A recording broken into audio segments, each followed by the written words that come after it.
Tonight on Dr. Phil Primetime. Parent Red Alert. We are continuing our coverage on this dangerous takeover trend where hundreds of young adults close down streets to perform reckless car stunts. People go to these street takeovers for the adrenaline. Absolutely, that's the whole point. The man who killed your brother may only serve 2.5 years in prison. Yes, sir, that's correct. Where is the parent for every one of these kids?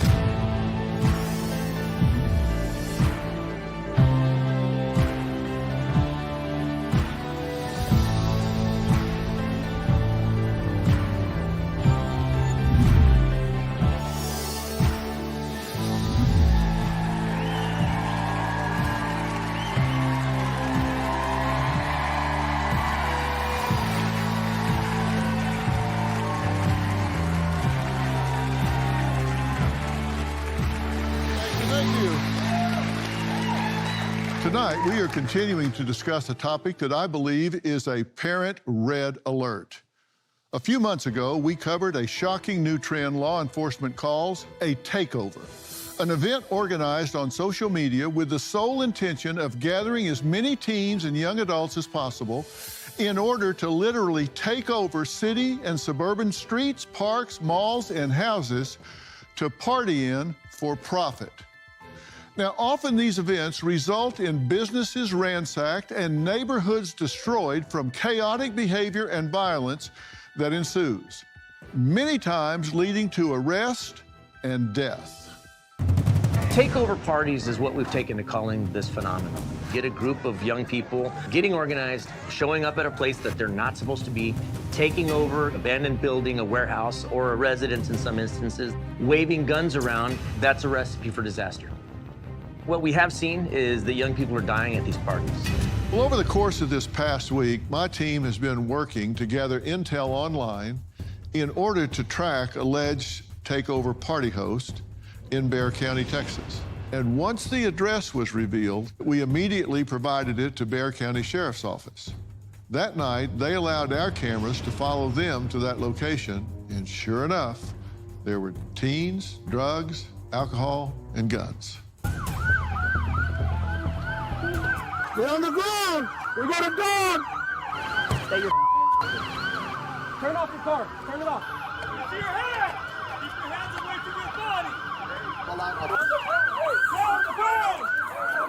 the floor now! On the floor now! Fall out feet first. Fall out feet first.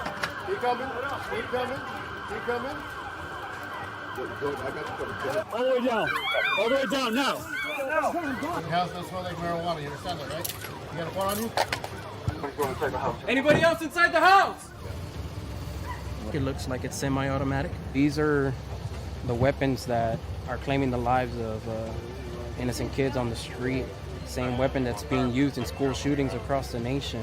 We got the host. Come to the back when we find discarded marijuana, we find alcohol and beer, and then come to find a rifle.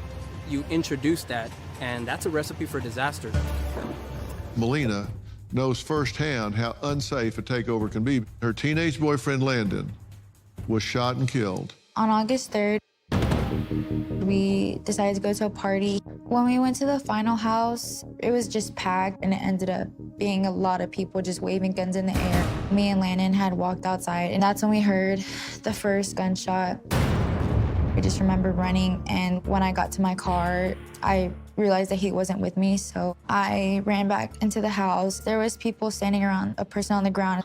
I realized it was Landon when I saw his shirt. I ran up to him, and I just started screaming for people to help him.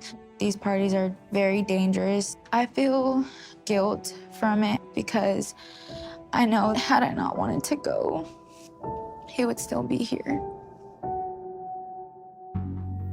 My guest, Sasha, her son Landon's shooter is still on the loose. Landon was not into the party scene. The night of the party, he decided to go with his girlfriend, Melina, to make sure that she got home safely. We got the phone call that there was only one fatality, and immediately I knew that it was my son. My world fell apart. You're never thinking that you're gonna bury your children.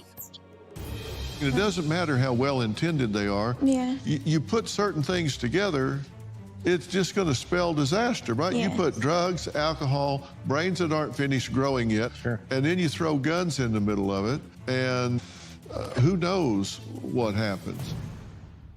Tonight, we are continuing our coverage on this dangerous takeover trend and specifically focusing on street takeovers where hundreds of young adults close down streets to perform reckless car stunts.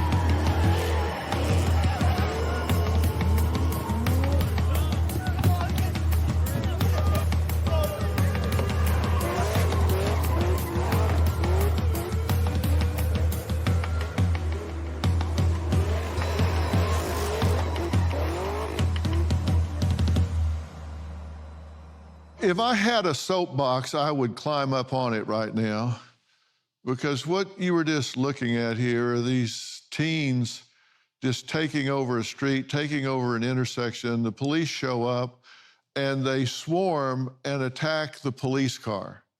They're kicking the police car, trying to kick the windows out of the police car. Let me tell you something, guys.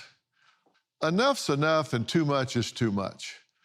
You've heard me say, and maybe it sounds old-fashioned, but the backbone of this country, the backbone of any society is the family.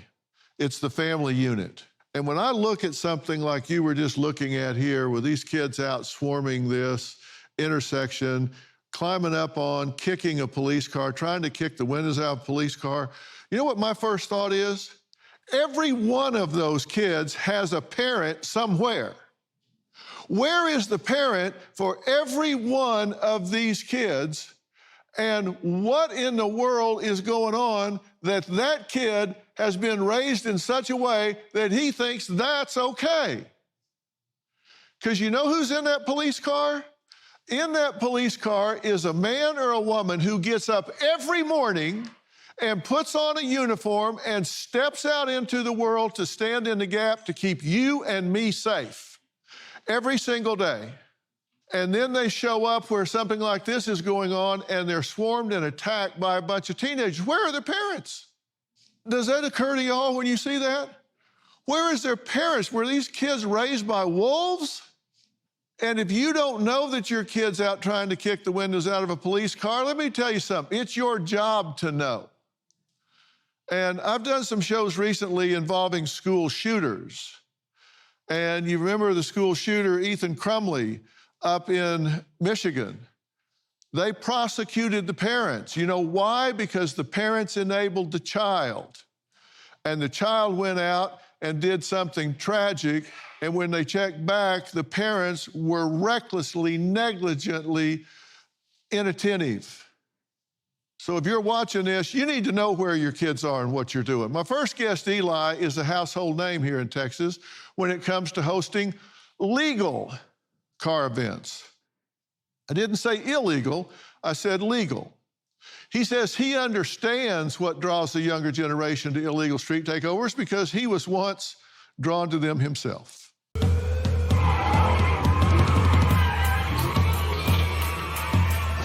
I'm a lifelong car enthusiast. As a young kid, uninformed, I went to a lot of illegal car meets and witnessed a bunch of crazy things. The first actual takeover I've been to, I saw 3 or 4 people get hit by cars. I have seen cars doing crazy burnouts, hitting light posts. I've seen a mob of the takeover guys throw fireworks in cop cars. I've seen them smash civilian cars. I've seen them light a ring of fire, stand in the middle while cars are doing donuts around them. I've seen shootings. People like takeovers because of the adrenaline rush. After seeing how unorganized they were, that's really what made me want to start hosting my own events. The first time I hosted an unpermitted event, maybe 50 cars came. Within 6 weeks, we had 500 cars. As those got bigger, we started hosting actual meets at real venues with police and permits. We also host at churches to do charity drives. We do an annual food drive. We host giveaways. We host competitions. My events definitely have the potential to go out of control, but I make sure every event I have at least 20 to 30 staff members. I have off-duty police officers there, and I also have the venues provided staff security on hand as well. So if any reckless behavior happens at my event, they'll kick them out. My biggest focus right now is saving the car scene. Takeovers are super dangerous. They risk everybody's lives. I just want to provide a safe and fun event where these dangers don't happen. Well, Eli, thank you for being here and talking about this. Now, you say people go to these street takeovers for the adrenaline. You know, they're wanting that rush, right? They're wanting to get almost getting hit by a car or running from the police when they show up and everybody has to scatter. Absolutely, that's the whole point. So how many of these did you go to before you grew the rest of your brain and decided not to be an idiot? Yeah, so I've never attended a street takeover where you take over an intersection or anything like that. I started attending unorganized car meets where you go to a parking lot and you just find an address on Instagram and you just go. And then you see a bunch of cars you like. But seeing how unorganized those were made me want to kind of host my own. I didn't see any effort being put into them, any organization put into them. And then I saw on Instagram shortly after I started hosting little car meets, 20, 30, 50 cars. I started seeing street takeovers everywhere on the news, on Instagram. Every 3 reels, I'd get one takeover video just because I like cars. Mm-hmm. And I would see, you know, police cars getting lit on fire, fireworks being lit in police cars. Yeah. And you've seen cars doing donuts inside a ring of fire and all that kind of stuff. Absolutely. I've seen it all. I mean, it can look like a lot of fun. And why not do it where it's not illegal and there's some safety involved in it? Absolutely. And we're going to talk about that. You've seen people get smashed between cars? Yeah, so I went to what they call a legal pit. I like the movement, what they're trying to do.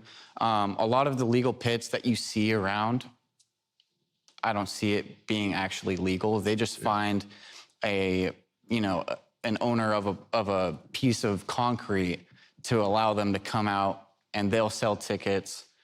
But they'll get 500 people surrounding, a few cars doing donuts, and I decided to attend one, and just to see how it all plays out. I wanted to feel the adrenaline of a takeover, and I wanted to see what the hype was all about. So I went, I parked my car, and as I was walking into the pit, is what they call it. The pit is the 500 people standing around, and then the 2 cars doing donuts in the middle. As I was walking to the pit, I see a guy holding his girlfriend and her legs hanging by her knee. I see a bunch of blood. I was like, well, that's not a great first impression. And I walked into the pit, and after that, I saw a few more people get smashed in between shipping containers and stuff like that. Oh, jeez.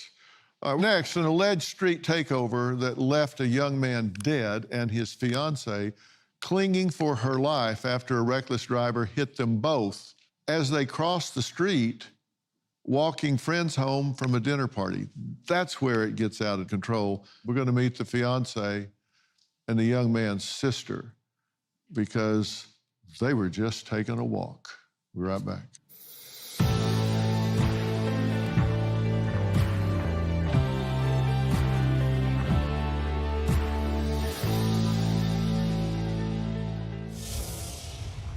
The vehicle was going so fast that an impact, it tore one of Raymond's legs off. He was pinned under the vehicle. The scene was so gruesome. Maria was resuscitated at the scene. She was in a coma for 3 weeks. You say the man who killed your brother may only serve 2.5 years in prison. How do you feel about that?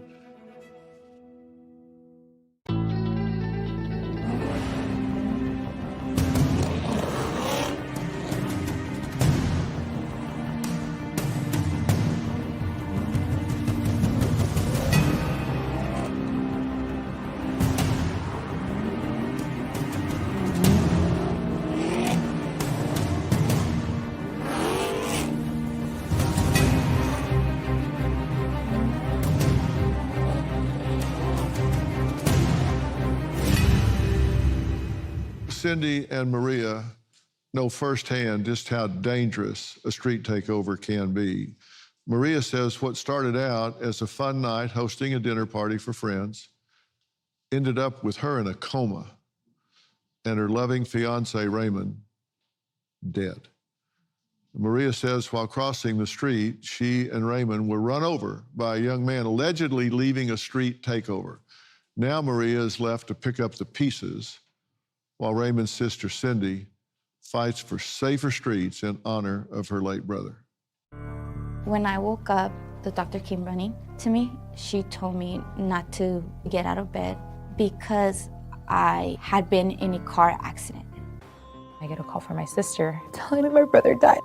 The vehicle was going so fast that at impact, it tore one of Raymond's legs off. He was pinned under the vehicle. The scene was so gruesome. Maria was resuscitated at the scene. She was in a coma for 3 weeks. I sustained a dislocated jaw, a broken skull. 3 of my fingers were broken. I have a laceration on my left thigh and fractures on my ribs. The driver of the vehicle was 21 years old. He was leaving a takeover. It boils my blood. This movement just keeps getting bigger and no one's really doing anything about it. She went from being a healthy 27-year-old ready to get married, and someone's reckless act just came and took everything from them. Takeovers are dumb. They're still doing takeovers right there on our street. They're driving at a very, very high speed. I see it. Well, thank you both for being here. Sorry for the occasion, of course. Cindy, you say the man who killed your brother may only serve 2.5 years in prison. Is that correct? Yes, sir, that's correct. He's scheduled to be released from prison for good behavior next summer. And how do you feel about that? I feel disappointed. I feel angry. And I feel like my whole family was robbed from our hope future. My little brother was the center of our world.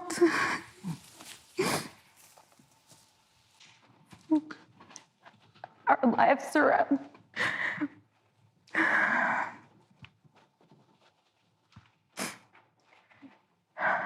You know, I had strong words about this at the top of the show when I said, what's an adrenaline rush worth? You guys are just walking, right? Yes. Just walking some friends home.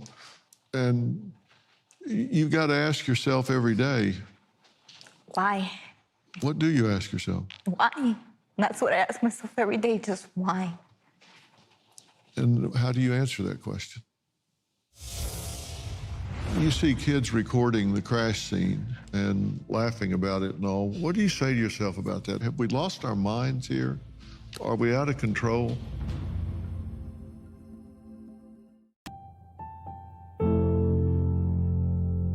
Why? That's what I ask myself every day, just why? And how do you answer that question? I don't have an answer. Because it doesn't make sense. You're trying to make sense out of nonsense, and you can't do that because it is nonsense. Off they go, boom, you're hit. How long were you in a coma? I don't know. She was hospitalized for about a month. She was in a coma for about 3 weeks. And then you wake up and find out that he's gone. And you see kids recording the crash scene and laughing about it and all. What do you say to yourself about that? That's what I'm saying to everybody. Have we lost our minds here? Are we out of control? Just brings me complete anger, complete sadness to see that someone that has no motivation in life, no aspiration, no guidance, no mentorship comes and takes something from someone that has goals in life, someone that has worked so hard to become an educated person. My brother was a civil engineer for the city. Maria was a teacher and educator for the district.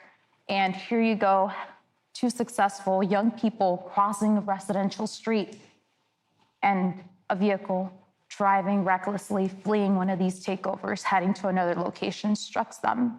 And the crowd behind them think it's funny to record someone in that manner and post them online for monetization, for likes, for views, without taking into consideration the family and who is going to be seeing that. Yeah, because for them, it's over that day. You know, they record it, put it up for clicks. They're not there through all the rehab. They're not there through all the grief. They're not there for all the things that you guys are having to go through. And, you know, when I say I want you to talk to your kids, talk to your grandkids, they need to see things like this. They need to understand that there is a consequence to what you do when you go out recklessly. That car weighs, 4,000 pounds. It gets out of control fast. You get out of control of it fast. You guys plan to have a family, right? Yes. We actually planned to get married that year. And actually, last year, we were already planning our wedding at our home, our recently purchased home. Yeah. And all that's gone.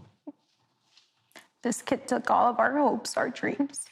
My sisters and I were planning to be bridesmaids. We were all in group chats talking with Raymond. And he would always picture how beautiful we would all look as his bridesmaids. He was the center of our world. He was a man of the family. And he's no longer here to guide us.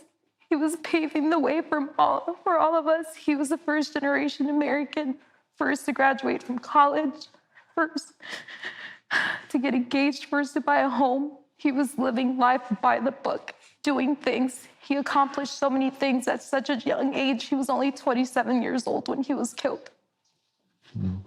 It's absolutely tragic. And so you're doing advocacy work to stop street racing, to stop these takeovers. Yes, sir. I've been mentoring parents. I'm a mother myself. I'm a single mother, and I know what sacrifices we have to do to be able to put food on the table and provide. However, when we indent core values, principles, morals, we have that open line of communication with our children, we can expect them to behave the way they're expected to behave even when we're not physically there. Of course. That's why I say even though it's not safe, it's safer. It's better when you get this off the street. All right, we're going to take a break. When we come back, joining us is Bexar County Sheriff Javier Salazar. I want him to weigh in on the difference between doing these things legally, where there are some safety precautions and boundaries and barriers, and doing them illegally. We'll talk about that and more of this when we come back.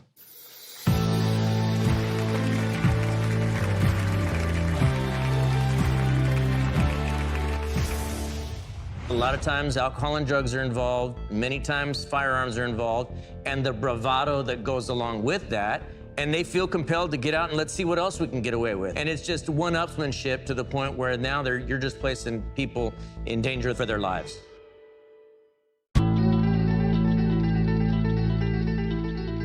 We're back talking about teen takeovers, and teens can be taking over houses, they can be taken over intersections, they can be taken over parking lots or whatever. And here's the thing.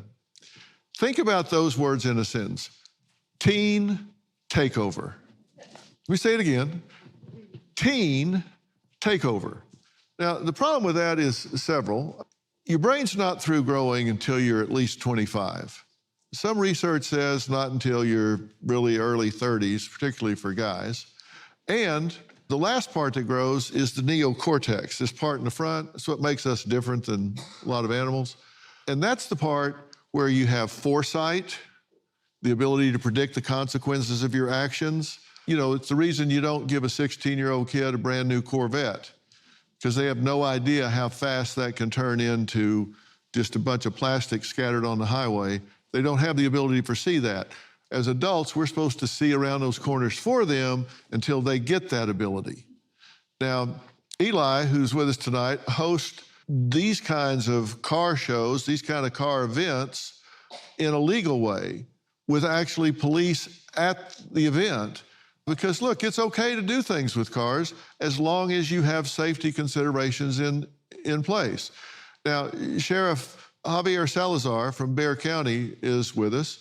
Sheriff, there's a huge difference between doing these with adult supervision, with police there that are trained to drive at high speeds, unusual situations and circumstances, and can figure out what needs to happen in order to have enough safety boundaries for people around. What's the difference in terms of predictable outcome between safe versus a bunch of kids getting in a parking lot or on an intersection somewhere? Well, let me just say with these events, safer doesn't necessarily mean safe. Right. We've all seen the stories where these things start out legal and then safer, and it still turns, goes heads south.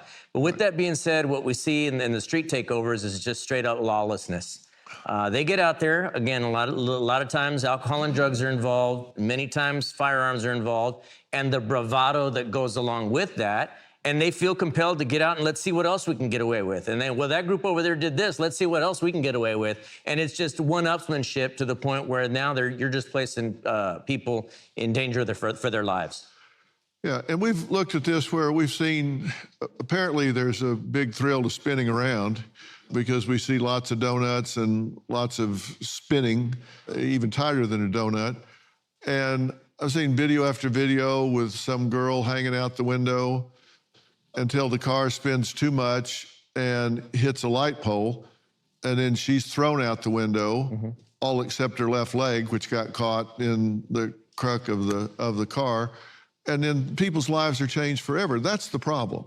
Absolutely. And look, I've been in a spinning car before, and it wasn't any fun as far as I can remember. It was a patrol car, by the way. Yeah. But with that being said, yeah, these things go from just having fun, so it seems, to somebody losing their life just like that.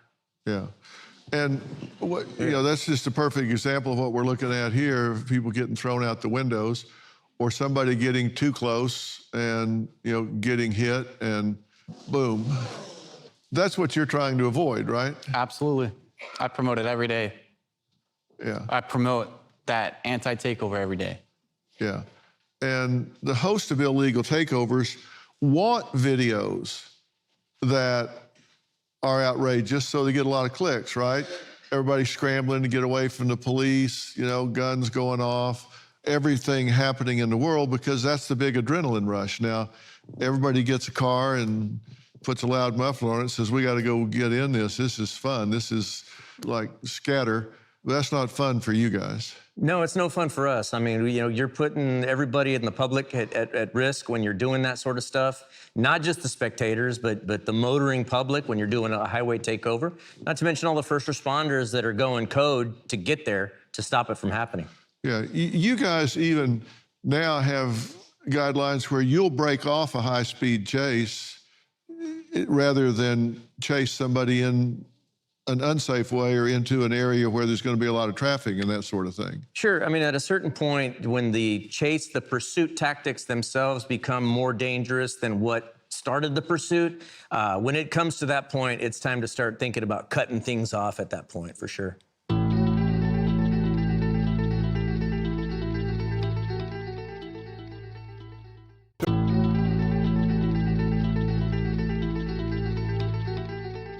How many people show up at your events now that you promote? I mean, it ranges. We host events at Texas Motor Speedway. Those events will have anywhere from 3,000 to 5,000 people. Mm-hmm. And what happens at those events? So at those events, we do drifting on a track. So we have a road course there at TMS for drifting. So we have drift instructors there teaching, younger guys how to drift if they don't know how to drive their car. Drifting also allows you to know how to control your car, not even off the track, When your car is completely sideways at 80 miles an hour, you need to know how to correct that and come back to a straight line. So we do drifting there. We also do a burnout competition for those who like that. The crowd will vote for, whoever has the best burnout, and they'll win $2,000. Yeah. And then we'll also have drag racing. So that's racing from a stop in a straight line, 8th mile down, and whoever wins, wins. Bracket race all the way down to first place in different classes. You have police there? Yes. Okay. Yeah, so Fort Worth police patrol that, and that's provided by Texas Motor Speedway. Yeah, yeah. We also have around 40 to 50 staff members for that, and we also have private security on hand as well. Yeah. So people can just do burnout competitions. Yeah, so we have Those blocked are the off. kids whose parents buy their tires, Yeah. right? Yeah, I mean, it's not all kids, you know. Yeah, most of them are course. kids. Most of the kids are there watching, so they're watching how to do it the right way. And most of the people that are actually competing with their cars, they're showing the kids how to do it. And, you know, we're also teaching kids how to do it on a track and how to do it the correct way. But yeah, it's mostly guys that are pretty well established. They have a full-time job and they want to come out and escape for the weekend and burn their tires out and potentially win some money and get some social media presence. And that makes sense to you as long as it's at Texas Motor Speedway, right? It doesn't. It really doesn't. I'd say it's better. Give me a break. Come on. I mean, look, I've studied high performance driving, and even then, I still can lose control of my car and have a crash.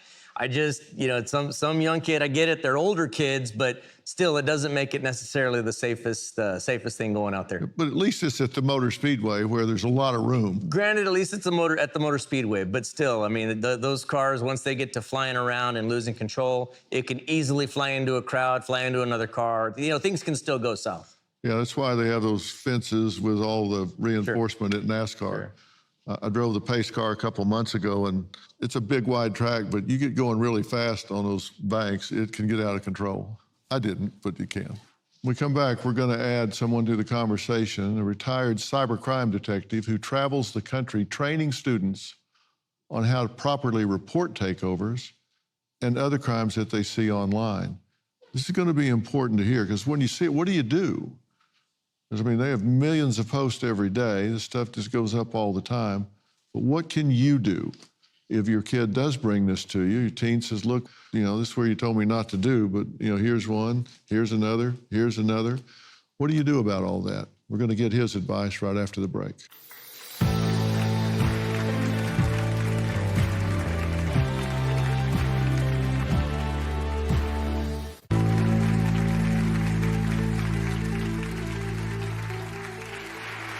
So I'm adding to the conversation a retired cybercrime detective who had a 30-year career in law enforcement, was a member of the United States Secret Service Computer Crimes Task Force, and is currently a deputy with Putnam County Sheriff's Office in Tennessee.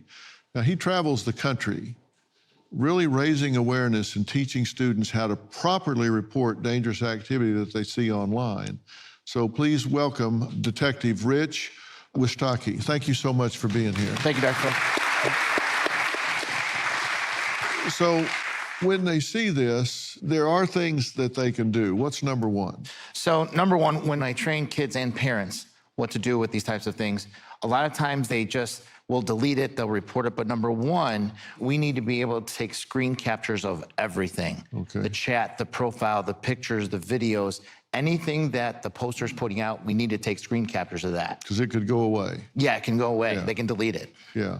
And then second, you say provide gamer tag, user ID, email address, phone number. What do you Yes, think? because a lot of these are put out on social media, on gaming platforms like Roblox, Minecraft, Fortnite. So we want to have either the gamer tag, the user ID, the text message from the phone number that they make, or the email that's sending it out. Any one of those four or a combination of those four, we need to have that information to do an investigation. All right. And what do you do with that info? So what we do with that, law enforcement has portals. So we have special design portals just for law enforcement that are credentialed, and we can talk straight to the social network, and they give us the information once we give them due process, whether it's exigency, whether it's a search warrant or a subpoena. Okay. All right. Number three, you said do not report it to social network because it just goes into a long, big stack. Yeah, so what happens with that, here's what I tell my parents and students across the country. If you're going to report it to the police, do not report it to abuse, because what happens is when you report it to abuse first, right, it goes into a queue where their security team will examine it for TOS, terms of service. So if it violates the terms of service, that account may be deleted. Well, then when you report it to the police, the patrol officer will take the report, it goes to investigations. That could take a week to 10 days.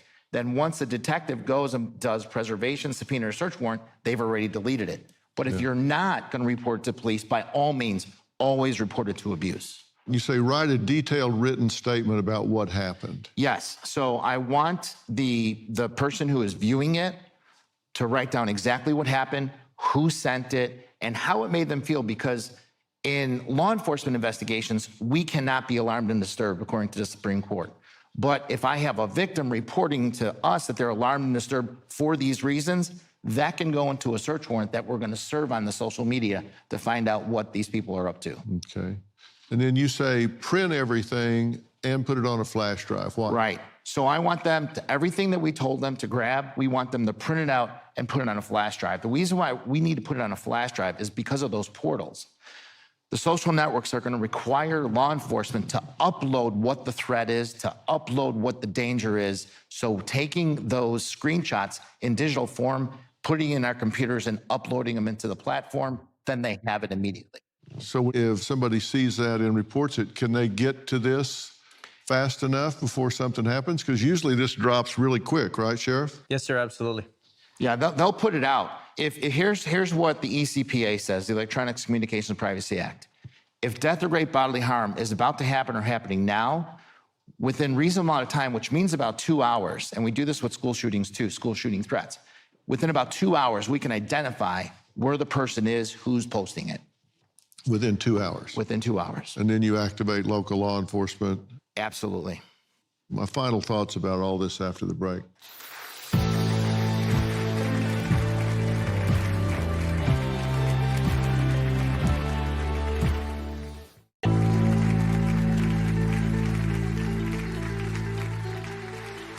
Well, tonight we've been discussing the tragic consequences of teen and young adult trends that law enforcement calls a takeover. And I don't know if you've ever driven up on one or gotten close to one, but they are so brazen, they'll just hit an intersection and it'll be traffic jammed back so far in all four directions, not even law enforcement can get up there, right? It's just terrible. And you can't know where your child's going every night. Once they leave the house, they tell you A and they go do B, C, or D, but you can talk to them about what happens at some of these things ahead of time. You should have them hear the stories that we're talking about here. You know, Raymond is gone. That's undeniable. Everybody's left with the aftermath of that. You're still having to fight back from your injuries, right? Yes, I am every day. Every single day. Every day. And all for 10 seconds of an adrenaline rush from somebody. So, you know, your kids can't look away from some of this stuff if you make them look at it, if you make them aware. And they've got to have the strength of their convictions to say, no, just pull over and let me out. What you can do is help them develop foresight, where you say, all right, let's just play the what if game. All right. And you know, you can play the what if game till it makes you crazy. Like, what if we hadn't walked across that intersection at that time? But the what if game can also be constructive as long as you answer the question. What if I do go? What if somebody is hit by a car? What if I'm implicated in it? What if it changes my whole life? What if I go to jail? Answer those questions, and maybe your child will take pause and say, you know what? The risk-reward ratio is just not good for me. But the only way you're going to affect that is you sit down and have that conversation with them. And they might roll their eyes, say, oh, Mom, come on. Oh, Dad, come on. But they're going to hear it. And you need to teach them, it's what we refer to as critical thinking, how to think their way through this, because they don't come to it naturally at that age. You got to teach them how to think their way through. Let's just project ahead. Let's say if this happens, then that happens, then this happens. And it sticks with them. The whole goal of any discipline is that it ultimately becomes internalized and becomes self-discipline. And that's true whether you're dealing with a 2-year-old, 12-year-old, 18-year-old, whatever. You hope they internalize it and it becomes self-discipline. Maybe if somebody had had that conversation, maybe you two wouldn't be sitting here tonight. And maybe using this as an example will save somebody else from filling that chair next year. Let's just pray that's true. I want to thank all of my guests tonight, and a special thanks to Sheriff Javier Salazar and the Bexar County Sheriff's Office for all their assistance on tonight's episode. Also want to thank you, Detective, so much for being here and talking about these things. And the 5 points that he talked about will be on our website, drphil.com, so you can see what to do. Before we go, we want to take a brief moment of silence as we honor Raymond, who was such a wonderful young man with so much going for him, who was taken much too soon.